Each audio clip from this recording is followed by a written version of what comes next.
amigos da TV Litoral Torres, estamos aqui novamente para um espaço para a cultura na Galeria de Arte Tenkaten, gentilmente cedida pela Celina Tenkaten para fazer essa série de entrevistas aí com os personagens relevantes da cultura local de Torres e da região. É um manancial imenso assim de personagens que tem uma bela história para contar, sempre remetendo a esse lugar de belas paisagens e de muitas narrativas, muita história bonita. Esse programa ele vai ao ar na sua versão inédita, às terças, às 20 horas, no TV Litoral Torres, e também na Rede Litoral de TV, canal 6 da NET, às terças-feiras, às 17 horas.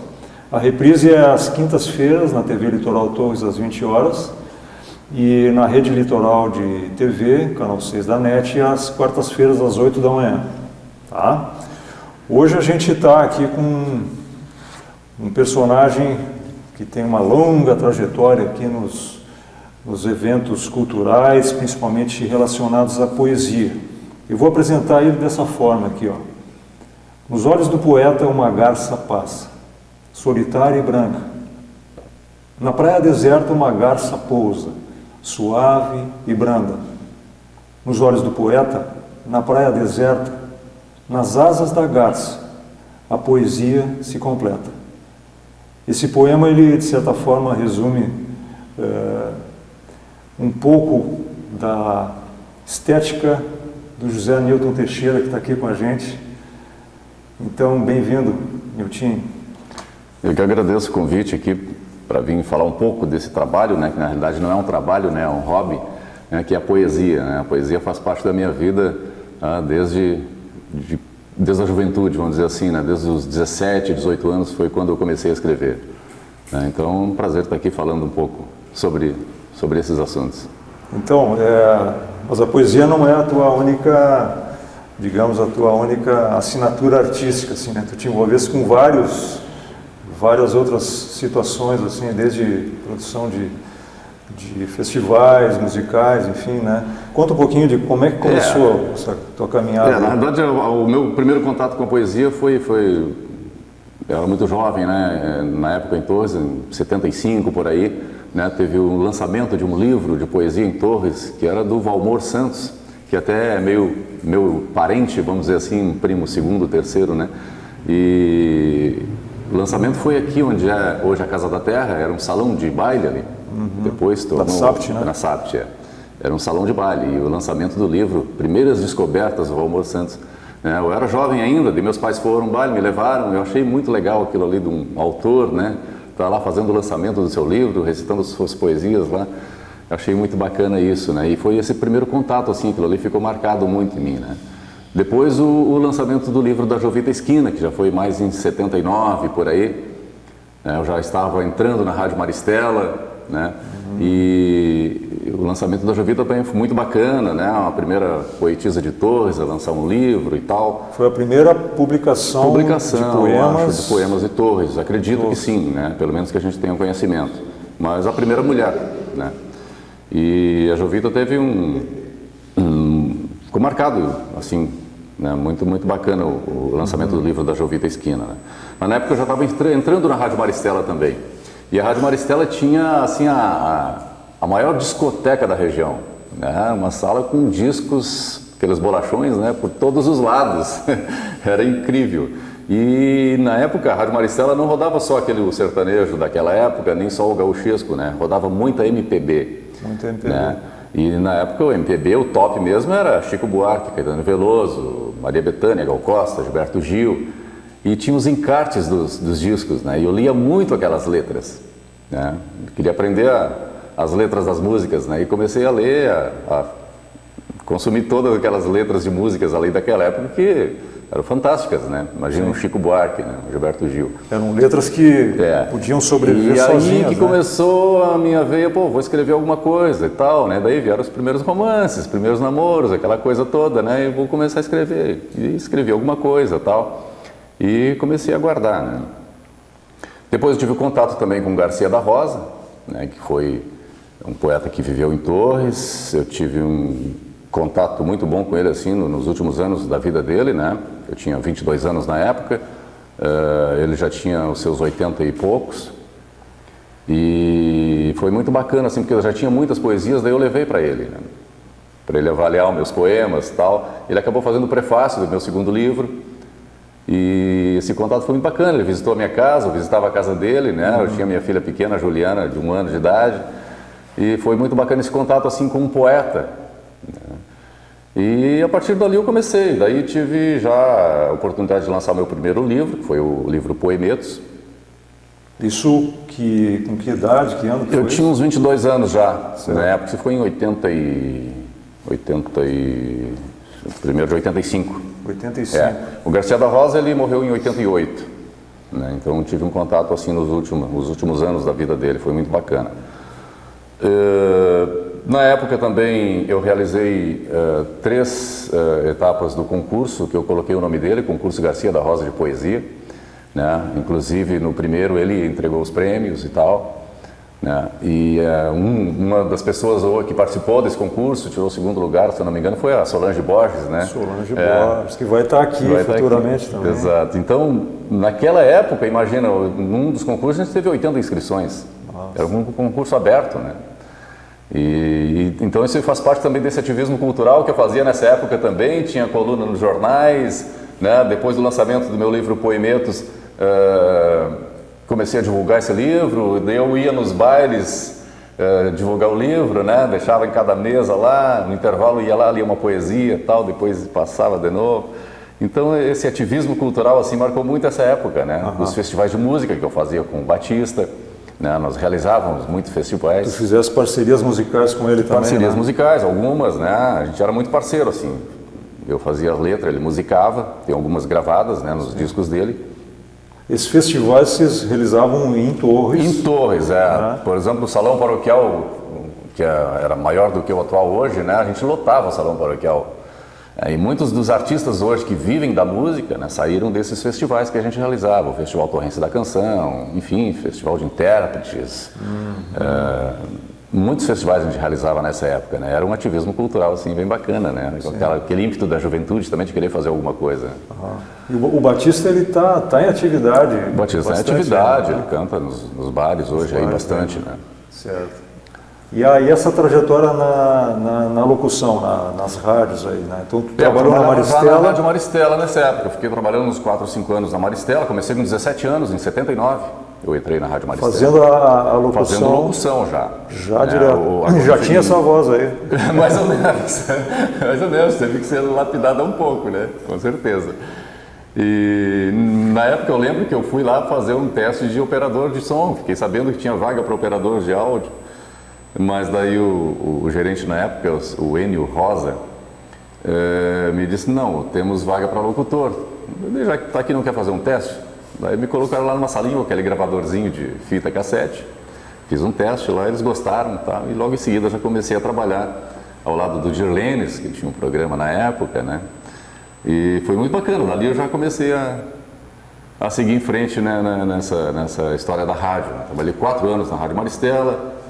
Me lembro que o Ângelo Galhardo, né, da TV Litoral, foi indicação minha para entrar na rádio também. Olha só. E depois dos 4 anos lá na rádio, ele foi para Osório, trabalhou na Rádio Osório, e ele me levou para lá também. Daí trabalhamos junto na Rádio Osório também durante 1 ano. Bacana, depois eu voltei para cá, estava abrindo a Rádio Atlântico Sul FM e tal, e voltei para cá, comecei a trabalhar na Atlântico Sul durante uns 10, 12 anos. E assim foi essa trajetória do rádio. No fim desse período na Atlântico Sul, tu passaste depois a trabalhar ali com a Cultural FM. A Cultural veio depois ainda, né? Eu e o Nelson Pérez, a gente criou um estúdio de gravação, que era o Estúdio N, né? Paralelamente à Rádio Atlântico Sul, mas já estava quase saindo também. E a gente começou a gravar coisas para fora, né? A antiga Casa Lumbo, por exemplo. Eu gravei comercial para televisão, né? E muitos comerciais para rádio, para as rádios de toda a região, a gente gravava no nosso estúdio. Foi o primeiro estúdio de gravação publicitária na região, né? Não tinha esse negócio de produtora aqui na região. Então foi o primeiro estúdio de gravação. No início lá na casa do Nelson, na sala da casa do Nelson. Isso faz quantos anos? Isso faz uns 30 anos. 30 anos 20, 20 e poucos anos. Ah, então enquanto tu ainda estavas nas enquanto rádios... eu estava ainda na Rádio Atlântico Sul FM, a gente criou. Depois a gente saiu da rádio e tal e ficou só no Estúdio N. Daí que começou esse sonho da Rádio Cultural FM. Daí que começou esse sonho, mas trabalhamos muito tempo com estúdio de gravação, daí a gente foi aprimorando, né? Na época era disco, era fita cassete, gravador de rolo. Então era muito bacana esse ginástica, trabalho. né? Era uma ginástica. Para editar, né? E a gente gravava muito para carro de som, para rádio, enfim, para TV, o áudio para comercial de TV. Foi uma época assim muito bacana, assim que teve bastante trabalho. E que bacana assim, né? Essas origens assim, né? De coisas que a gente acaba fazendo hoje, por exemplo, né? Tu relata que tu lias muito as capas dos discos, né? Dos ícones nossos aqui. Isso. E aí depois isso refletiu na programação da Cultural FM hoje, também, que é uma maravilha, que assim, é né? mais puxada MPB, flashbacks. Isso, uma coisa super importante nos dias de hoje, assim, né? De resgatar esses personagens aí do nosso cenário musical aqui brasileiro, né? Que às vezes é tão esquecido, né? Foi nessa época então que eu comecei a escrever, né? Escrever muito, guardava muito, já tinha poesias assim para fazer 2 livros. E daí eu disse, não, vamos começar devagar, né? Vamos começar por fazer um livrinho pequeno e tal. Daí foi onde eu lancei meu primeiro livro em 85, que foi o Poemetos. Poemetos. Esse livretinho aqui que deu o início de tudo. Então, lança um poema daqui? Dos Poemetos. Vamos ver então um poema aqui dos Poemetos. Momento. José Nilton Teixeira, na voz de José Nilton Teixeira. Teus olhos fitavam os meus sem parar. Era como se estivéssemos lendo o pensamento um do outro. Quanto mais tu me olhavas, mais perto de ti eu chegava. Caminhando pela estrada que dava na tua alma, penetrei bem no teu íntimo. Por fim adormeci no teu sono e sonhei com os teus sonhos. Foi lindo. Olha. Poemetos. E na época era gráfica mesmo, né? Eu acompanhei o trabalho, o pessoal montando os caracteres, naquelas gráficas antigas. Logotipia. Linotipia. Não, exato. As letrinhas de chumbo. Isso. O pessoal colocando letrinha por letrinha, né? É quase um ato heróico nessa época aí tu lançar um livro independente assim, né? Exato, foi. Era muito difícil. E era um sonho, né? Publicar um livro e tal. Depois em 87, eu lancei o Sonhos de Verão, que dei através de uma editora e tal. Qual era a editora? Editora Escortece, de São Paulo. São Paulo. E o Sonhos de Verão, então, foi meu primeiro livro, assim, maior, né? E aqui tem o prefácio do Garcia da Rosa, nesse livro Sonhos de Verão. Então tem o dedo dele aí na tua criação desse período, né? Exatamente. Desenho meu, depois a partir daí todas as capas, toda a diagramação, sempre eu que fiz tudo. Todos os livros foi tudo diagramação minha, né? Com exceção desse último agora. Depois a gente conta essa história. Depois a gente conversa sobre isso. E daí vieram outros, né? Em 93, o Poemar, que foi um livro em parceria com 5 poetas, Joel Matrajano, Frederico Pittencourt, Luciana Celal de Moraes, Luciane de Souza Farias e eu. Então, nesse livro aqui a gente compartilhou, que é o Poemar, em 1993. A Luciane está aí. A Luciane está aqui já éramos amigos nessa época, né? Eu e a Luciane Farias. Depois voltei ao formato novamente de poesia de bolso, que é o Maresia Noturna. Esse livrinho aqui também foi muito assim procurado nas escolas. Foi uma época que eu já comecei a visitar as escolas, convidado como autor presente e tal, né? E foi muito divulgado, assim. Eu vi que os adolescentes gostavam muito, né, de certas poesias e tal, e daí a minha linguagem já foi modificando um pouco, né? E foi onde eu lancei depois o Poemas Adolescentes, que é este livreto aqui também, que ficou bastante conhecido nas escolas. Resultado desse contato com os adolescentes, exatamente. Então aqui já uma linguagem já mais para adolescente mesmo, né? Umas coisas mais ousadas e tal, mas sempre falando de amor, sempre falando da natureza, né? E esse, então, foi o Poemas Adolescentes. Essa coisa assim da relação da natureza com o amor, né? Isso é uma marca registrada tua, né? Exato. Desde o início, desde o início, quando eu comecei a escrever, eu sempre misturei um pouco isso, né? As coisas da natureza, falando da natureza, do amor, né? De uma forma... Tu pode ler um que tem esse viés aí de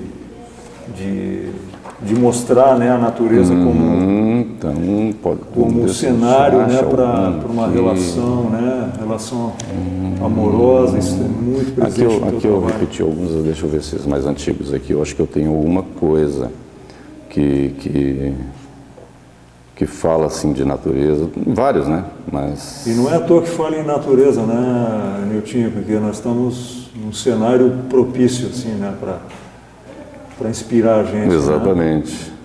Né? Esse aqui, acontecimentos, por exemplo, né? Uma folha cai na calçada trazendo a lembrança de um outono que se foi e deixou tua presença em mim. A brisa da primavera sussurra no ouvido palavras de amor, doces como as que saem da tua boca.